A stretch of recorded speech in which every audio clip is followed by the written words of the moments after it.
It's time to talk about Venom.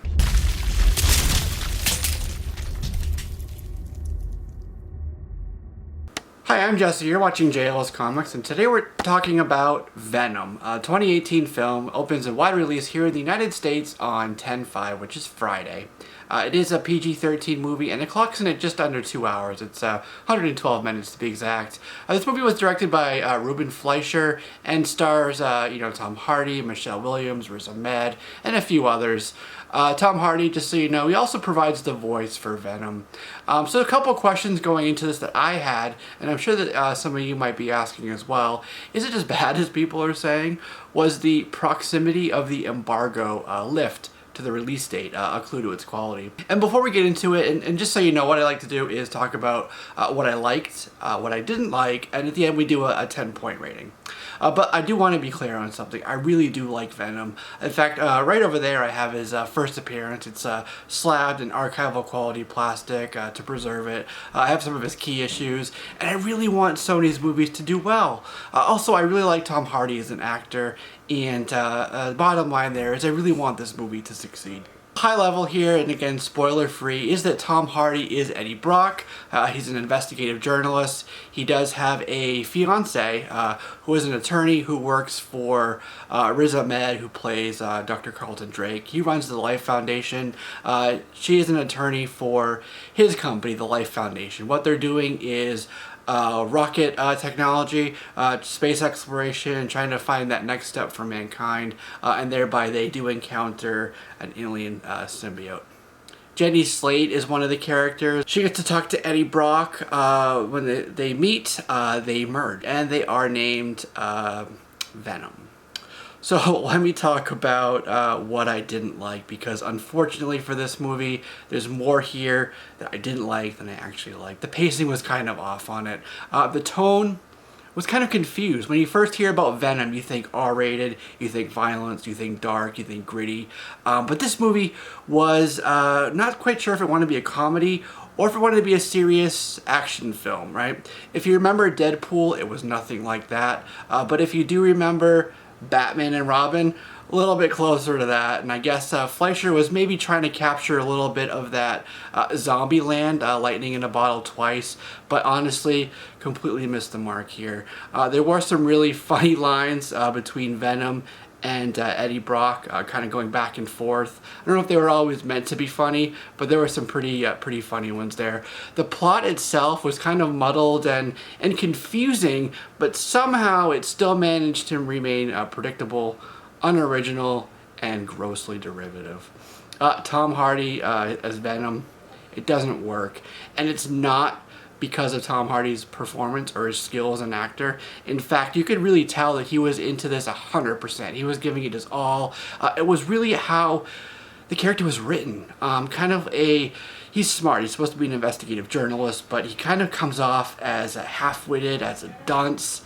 Hardy just really brought his own to it with the voice, the facial tics, the idiosyncratic mannerisms. He just brought that all to Eddie Brock. And that was not anything to do with the script. That was Tom Hardy's quality as an actor. And not even Golden Globe winning actress Michelle Williams was kind of able to stand out against blandness, kind of a sea of blandness there, if you will. Riz Ahmed's Drake was he was the villain, and that's not a spoiler. You can see that in the trailers. Kind of a cut and paste, almost like the traditional like mustache twirling villain. That was him.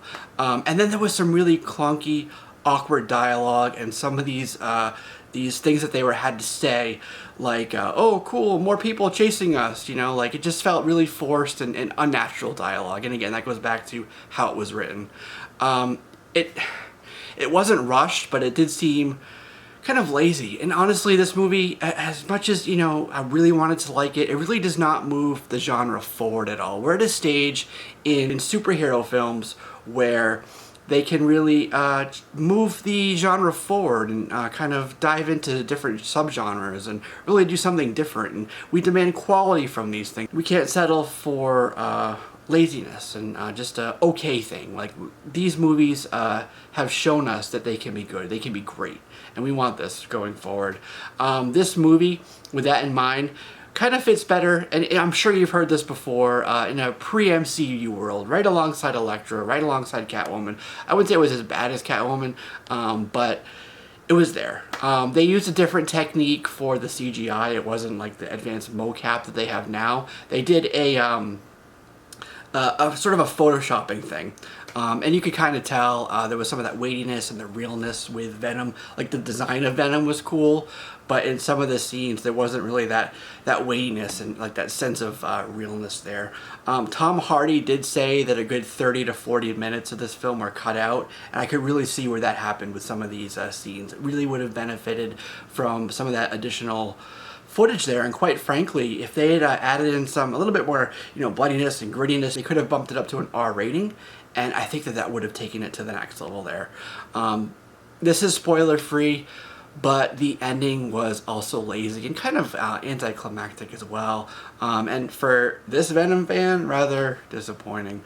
Kind of when we first heard about this, wanted an R rating, wanted horror, kind of leaning for that, especially for the solo outing for it. It's completely not what we got. While there are some redeeming qualities, there are some really cool scenes. Actually, a really cool car chase scene. You can see a couple pieces of it in the trailer that I liked. I really like car chase scenes. They end up being some of my favorite scenes in movies sometimes. And then there was a couple other really cool scenes as well. Some of the fight scenes. It kind of got a little messy at the end, but there was one scene with the SWAT team and some flashbangs and Venom. It was cool. But what do I give this for a rating? I give this, unfortunately, a 4 out of 10 stars. This ends up being my lowest rated film thus far of the year. And let me be clear on that. I have seen films that are much worse than this, but just of the ones that I've chosen to review, it ends up being the roast, right behind Solo: A Star Wars Story. But go ahead and let me know once you see this film down below what your thoughts about the film. If you thought that I was way off on this, if you agree with me, if you have questions about it. I'm not going to answer spoilers in the comments, but if you want to send me a question on Twitter, it's @comicsjls, and I can answer those there. There are a couple really cool things for comic book fans of the source material that I think you'll really like. Also, there are a couple ends. There is a mid-credit scene that's cool. You should stay for that. The one at the very end, more of a preview, not necessary. Still fun to see, but you don't have to see that one. So that's pretty much it. This is Jesse here, JLS Comics, and this has been a movie review of Venom.